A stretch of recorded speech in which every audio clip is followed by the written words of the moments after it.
Hi friends, అందరికీ good morning. Have a nice day. అందరు ఎలా ఉన్నారు ఫ్రెండ్స్? అందరు బాగున్నారా? అందరు బాగుండాలి, అందులో మేము ఉండాలని దేవుని ఎల్లప్పుడూ కోరుకుంటున్నాను.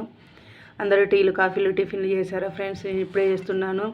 ఈ రోజు నుండి మళ్ళీ స్టార్ట్. పిల్లలు స్కూల్కి వెళ్ళడం, వాళ్ళని పంపించడం, మార్నింగ్ లేచి వంటలు చేసి వాళ్ళు వెళ్ళిన తర్వాత మళ్ళీ టిఫిన్ చేయడం.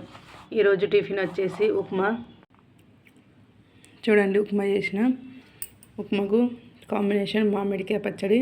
సూపర్ టేస్ట్ ఉంటుంది. ఉప్మాలో కొంచెం పసుపు వేస్తే మంచిగా కలర్ ఉంటుంది. పిల్లలు కూడా ఇష్టంగా తింటారు. చాలా టేస్ట్ ఉంటుంది అన్నమాట. పసుపు వేస్తే మంచిదే కదా మనకు, యాంటీబయాటిక్ పసుపు. ఇందులో ఏ కర్రీ వేసుకోకుండా ఇలా ఉట్టి కూడా తినొచ్చు, చట్నీ లేకున్నా కూడా. కాకపోతే చట్నీ తినాలనిపిస్తుంది నాకు ఈరోజు. చట్నీ అయితే కంపల్సరీ టిఫిన్లో. ఇందులో నిమ్మకాయ పచ్చడి కూడా వేసుకోవచ్చు. తిన్నారా ఫ్రెండ్స్? ఏం టిఫిన్ చేశారు ఈరోజు? కామెంట్ చేయండి. బాయ్. మరో నెక్స్ట్ వీడియోలో కలుద్దాం. Bye bye.